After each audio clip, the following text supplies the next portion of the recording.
أعوذ بالله من الشيطان الرجيم.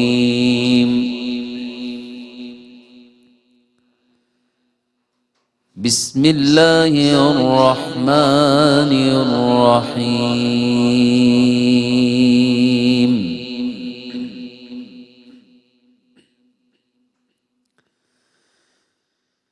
ثم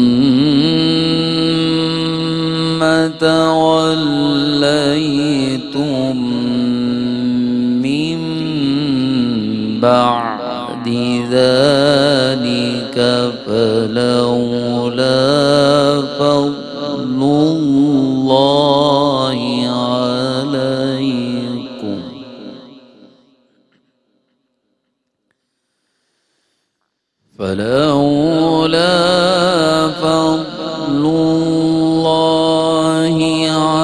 عليكم ورحمته لكنتم من الخاسرين.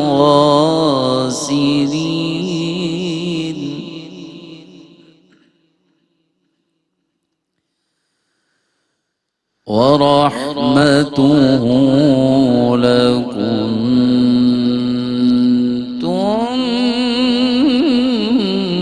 من الخاسرين.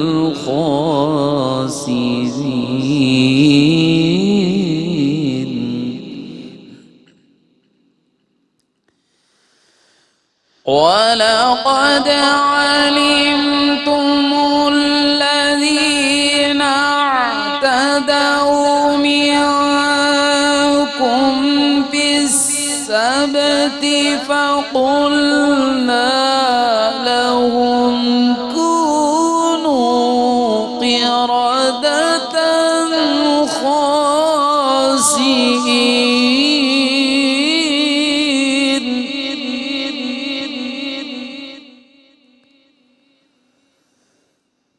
فقلنا لهم كونوا قردة خاسئين.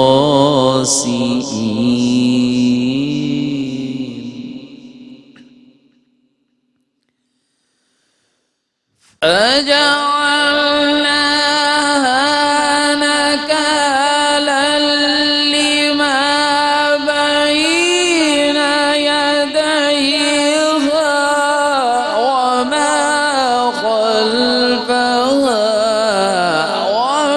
وموعظة للمتقين.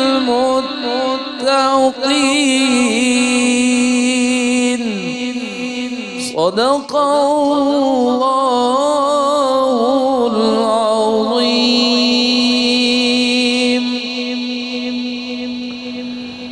نحمده ونصلي ونسلم على رسوله الكريم اما بعد فاعوذ باللہ من الشیطان الرجیم بسم اللہ الرحمن الرحیم.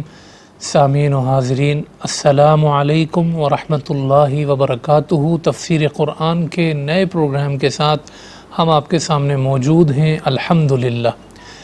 اور سورہ بقرہ کی آیات کی جو تفسیر ہے وہ جاری و ساری تھی. اس سے پہلے کے پروگرام تک ہم نے الحمدللہ سورہ بقرہ کی 63 آیات کی تلاوت، ترجمہ اور تفسیر پیش کر دی تھی. آج کے اس پروگرام میں ہم جو ہے وہ اس سے آگے کی آیات جو ہیں اس کی طرف ہم متوجہ ہوئے ہیں. تو قاری صاحب نے بڑی خوبصورت آواز میں الحمدللہ آیت نمبر 64، 65 اور 66 یعنی 64، 65 اور 66 کی تلاوت کی ہے.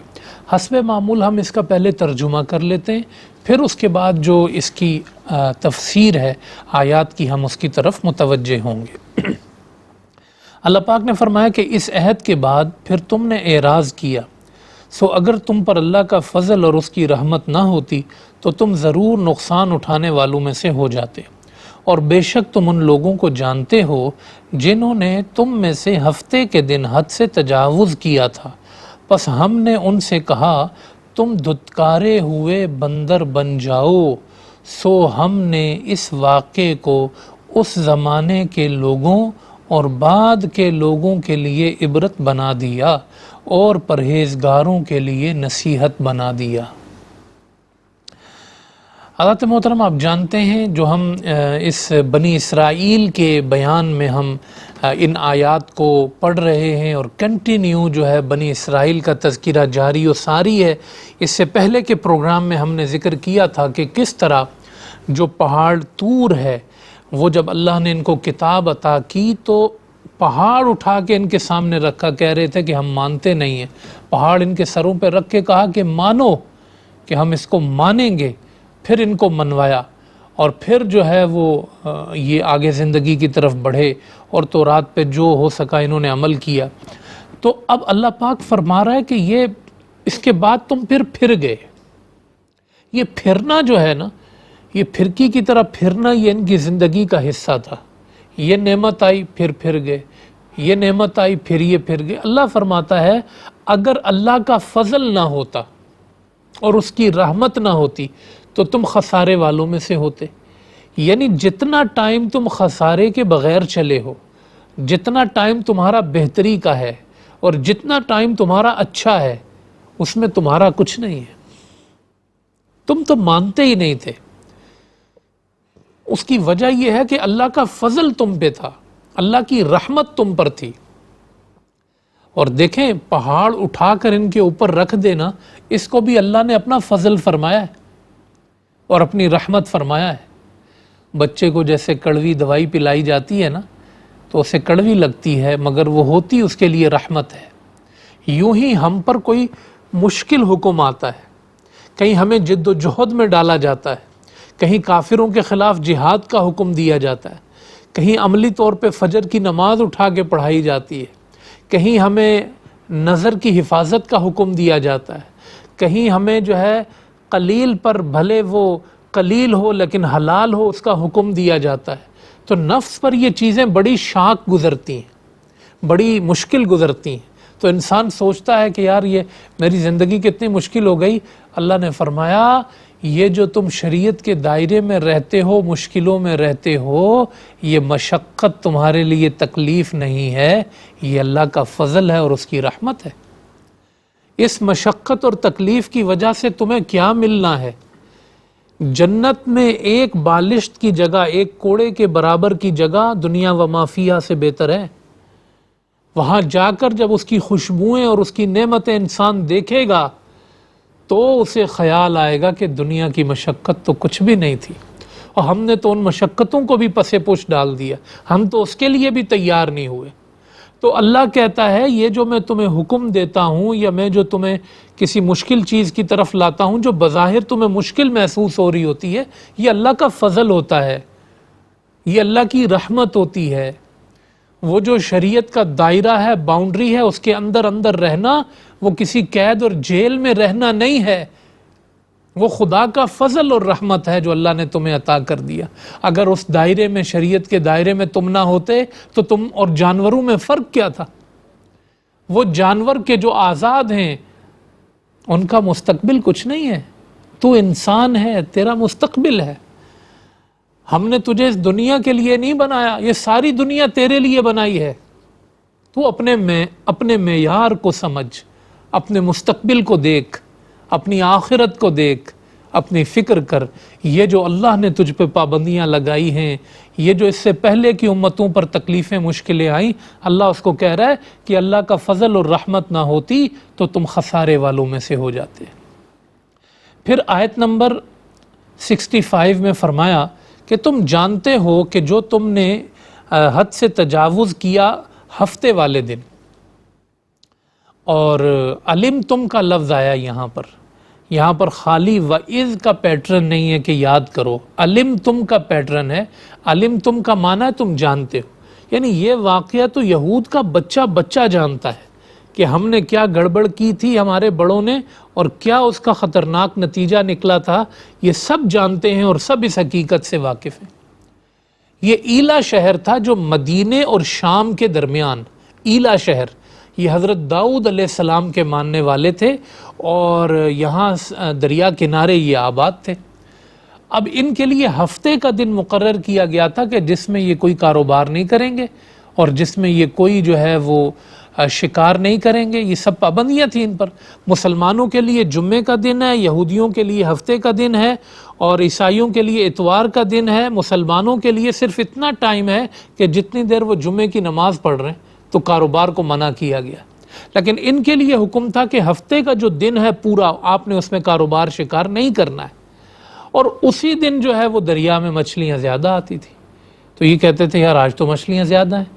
تو اب انہوں نے کیا کیا، ہیلا کیا، اور وہ ہیلا کیا تھا کہ وہ انہوں نے جو ہے اس سے جو ہے وہ راہیں نکالی پانی کی، اور غار کھود لیے، اور وہ جو ہے اس کے ذریعے مچھلیاں جو ہے وہ اس غار میں یا اس کنویں میں چلی جایا کرتی تھی، اس کو محفوظ کر لیا کرتے تھے، اتوار کو نکال لیتے تھے اور کہتے تھے ہم نے ہفتے کو تو نہیں کیا، ہم نے تو اتوار کو نکالی۔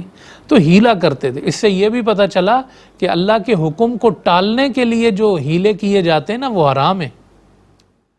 ہمارے ہاں بعض لوگ زکوٰۃ بچانے کے لیے ہیلے کرتے ہیں کہ بھئی کسی طرح زکوٰۃ سے بچ جائیں، یا لوگوں نے بڑے ہیلے کی صورتیں نکالی ہوئی ہیں۔ اللہ کے حکم سے دور رہنے کے لیے ہیلے نہیں ہوتے، یہ تو کسی مجبوری کے وقت کوئی، جیسے حضرت ایوب علیہ السلام کا ذکر کیا گیا کہ انہوں نے کہا تھا کہ میں 100 کوڑے ماروں گا اہلیہ کو، تو ایک جھاڑو کی طرح 100 تنکے باندھ کر ان کو کہا کہ آپ ماریں، ان کے جسم سے لگائیں تو آپ کی وہ قسم پوری ہو جائے گی۔ ضرورتاً اس کو بھی قرآن نے ذکر کیا، مگر یہ جو ہیلے کا انداز ہے کہ ایک چیز سے آپ کو منع کیا گیا آپ شکار نہ کریں اور آپ شکار کر رہے ہیں، اور اپنے آپ کو زیادہ سمجھدار سمجھ رہے ہیں، اور کس کے سامنے؟ الیاذ باللہ، اللہ کے سامنے، اللہ کو دھوکہ دے رہے ہیں، اللہ کی شریعت سے مذاق کر رہے ہیں۔ شریعتیں ہیلوں کے لیے نہیں آئی ہیں، عمل کے لیے آئی ہیں۔ شریعتیں دھوکہ دہی کے لیے نہیں آئی ہیں، شریعتیں تو صاف اور خالص چشمے کی طرح ہیں۔ اس سے تمہارا کردار مہک جانا چاہیے، صاف ہو جانا چاہیے، چہ جائے کہ تم اس طرح کی رذیل حرکتیں کرتے ہو۔ اور اس پر بھی یہ جری تھے، یہ عمل بھی ان کا کئی سالوں تک جاری رہا۔ کبھی ہوتا ہے نا انسان سے ایک ہفتے غلطی ہو گئی یار ختم ہو گیا، نہیں، اگر وہ چھوٹا گناہ تھا تو انہوں نے اس کو بڑا بنایا، مستقل کرتے تھے، جرت سے کرتے تھے، تکرار سے کرتے تھے، اصرار سے کرتے تھے، اور کہتے تھے ہم نے تو ٹھیک کیا۔ اور پھر جب اللہ کی پکڑ آئی ہے تو کیسی آئی ہے؟ اللہ نے فرمایا آیت نمبر 65، فَقُلْنَا لَهُمْ كُونُوا قِرَدَةً خَاسِئِينَ، ہم نے کہا ذلیل بندر بن جاؤ۔ اب 3 طرح کے لوگ ہو گئے، ایک تو شکار کرتے تھے، ایک ان کو شکار کرتا ہوا بیٹھ کر دیکھتے تھے، اور ایک وہ تھے کہ جو منع کرتے تھے۔ جو منع کرتے تھے وہ تو بچ گئے، جو صرف سائڈ پہ بیٹھ کے مزے لیتے تھے اور منع نہیں کرتے تھے وہ بھی، اور جو شکار کرتے تھے وہ بھی، تقریباً 12,000 لوگ تھے، بندر بنا دیے گئے۔ 3 دن تک بندر بن کے گھومتے رہے، 3 دن کے بعد مر گئے، ختم ہو گئے۔ یعنی ایسا نہیں ہے پھر اس سے آگے نسل چلی ہو۔ جب اللہ کسی کو شکل کی تبدیلی کا، مسخ کا عذاب دیتا ہے تو اس سے آگے نسل نہیں چلتی ہے پھر۔ تو یہ 3 دن تک بندر بنے رہے اور پھر اللہ نے ان کو ختم کر دیا۔ تو ڈرنا چاہیے وہ گناہ جس کا ابھی تک آپ کو جواب نہیں آیا، آپ یہ نہیں سمجھیے گا یہ میری ہوشیاری ہے، اللہ اس کو دیکھ رہا ہے۔ ہم صغیرہ گناہوں کو کبیرہ بنا دیتے ہیں، ہم چھوٹے گناہوں کو بڑا بنا دیتے ہیں، ہم مسلسل اللہ کی نافرمانیاں کرتے ہیں۔ یہ روش ٹھیک نہیں ہے۔ اللہ نے دیکھیں اس کو بیان کر دیا کہ یہ ایسا کرتے تھے، اور فرمایا فَجَعَلْنَاهَا نَكَالًا، ہم نے اس کو عبرت بنا دیا، لما بین یدیہا وما خلفہا، اس زمانے کے لوگوں کے لیے بھی اور بعد کے لوگوں کے لیے بھی۔ کتنی بڑی خبر ہے یہ کہ بھئی پڑوس کے شہر والے بندر بن گئے اور ذلیل و خوار ہو کے مر گئے۔ رونگٹے کھڑے کر دینے والی بات ہے یہ، اور آج بھی ہم اس کو سنتے ہیں تو رونگٹے کھڑے ہوتے ہیں کہ اللہ کا عذاب نہ جانے کس شکل میں ہم تک پہنچ جائے۔ ہمارے بزرگان دین نمازیں پڑھ پڑھ کے بھی روتے تھے، اور کہتے تھے کیوں روتے ہیں؟ تو کہا ہمارے گناہوں کی وجہ سے یہ چھتیں ہم پہ گر نہ جائیں، پہاڑ ہم پر گر نہ جائیں، سمندر ہم پہ چڑھ نہ جائیں، ہم اتنے گناہ گار ہیں۔ تو گناہوں کا خوف اور ایک طرف یہ آزادی، اللہ فرماتا ہے ہم نے نشان عبرت بنا دیا۔ عبرت بھی کس کے لیے؟ عبرت بھی وہی بناتا ہے کہ جس کے دل میں کوئی خدا کا خوف ہوتا ہے۔ ہمیں اللہ نے ایک معزز دن عطا فرمایا، ان کو ہفتے کا دن دیا تھا، ہمیں اللہ نے جمعے کا دن دیا ہے۔ کتنا بڑا دن ہے جس میں کوئی مر جائے تو سیدھا جنت میں جاتا ہے۔ اللہ کہتا ہے، حضور فرماتے ہیں اللہ جمعے والے دن جو ہے نا جہنم کو کہتا ہے تو بھڑکنا بند کر دے، آج دروازے بند کر دو۔ اور محدثین کہتے ہیں جو جمعے کے دن مرے نا تو اللہ اس جہنم کو بھڑکنے سے اس لیے روکتا ہے کہ اللہ اس بندے کو بخشنا چاہتا ہے۔ بڑا دن ہے یہ، شب جمعہ ہمیں نصیب ہوتی ہے، جمعے کا دن نصیب ہوتا ہے۔ آپ یقین کریں کتنے ہی لوگ ہیں جو دوڑتے دوڑتے مسجد میں پہنچتے ہیں اور دوڑتے دوڑتے نکل جاتے ہیں 2 رکعت پڑھ کے، اور بہت سارے لوگ ایسے ہوتے ہیں جو پوری تیاری سے اچھے صاف ستھرے کپڑے پہن کے خوشبو لگا کے طریقے سے آتے ہیں، اول نہ اذان کے وقت آتے ہیں، بیان میں بیٹھتے ہیں، نماز پڑھتے ہیں، درود و سلام سکون سے پڑھ کے مسجد سے نکلتے ہیں۔ ایک دن ہفتے میں اللہ نے دیا ہے جو اس کو معزز بنا کے عطا فرمائے، ہم اس کو کیسے رسپانس کر رہے ہیں؟ یہ بھی ان آیتوں سے یہ جو سبت کا ذکر آیا ہے نا، ہفتے کا ذکر، یہ ہمارے لیے چونکا دینے والا ہے جمعے کے دن کے حوالے سے۔ ایک گھڑی اس میں ایسی ہے کہ جس میں دعا ضرور قبول ہوتی ہے۔ سیدہ فاطمہ الزہرا رضی اللہ تعالیٰ عنہ فرماتی ہیں مغرب سے پہلے کا وقت ہے، تو سارا دن وہ اللہ کی یاد اور اللہ کے ذکر میں بسر ہونا چاہیے۔ ایک ایک چیز کانپ رہی ہوتی ہے، حدیث میں آتا ہے جمعے کے ہیبت اور جلال سے، تو اس کی یہ بڑا ضروری امر ہے آج کے معاشرے کے لیے۔ جمعے کا دن بھی آیا، ہمارے یہاں چھٹی تو ہے نہیں اس کی، بچے اسکولوں سے نکل رہے ہیں، گرمی میں وینوں میں یہ نماز جمعہ کا وقت ہوا ہے، کوئی توجہ نہیں ہے اس کی طرف، بڑے یہ مسائل اور معاملات ہیں۔ تو اس لیے یہ اس درس قرآن کے پلیٹ فارم سے ان آیات کی تفسیر میں ہم اس طرف متوجہ کرتے ہیں اور خود بھی اس طرف متوجہ ہوتے ہیں کہ جمعے کے دن کو بڑی عظمت کے ساتھ، بڑی اہمیت کے ساتھ گزارنا چاہیے، اور اللہ کی نعمتوں کو ہیلے اور چال بازیوں کی نظر نہیں کرنا چاہیے۔ چال بازیاں وہ سب جانتا ہے، ہیلے وہ سب جانتا ہے۔ بعض لوگ ہمارے پاس آتے ہیں کہ مجھے یہ مجبوری ہے، یہ معذوری ہے، تو ان کو آپشن تو دے دیتے ہیں کہ یہ مجبوری ہے تو یوں کر لو، لیکن یہ بات ساتھ ضرور کہہ دیتے ہیں کہ عذر مجبوری وہ رکھنا جو قیامت کے دن اللہ کو بھی بتا سکو۔ بھائی اللہ سب جانتا ہے، دلوں کے احوال سے واقف ہے۔ اللہ پاک سے دعا ہے کہ وہ ہم سب کو جو ہے وہ اس تفسیر کو سمجھنے کی اور اس کے ذریعے اپنے عمل کو بہتر بنانے کی توفیق عطا فرمائے۔ ان عذابوں سے اللہ پاک ہم سب کو محفوظ و مامون فرمائے۔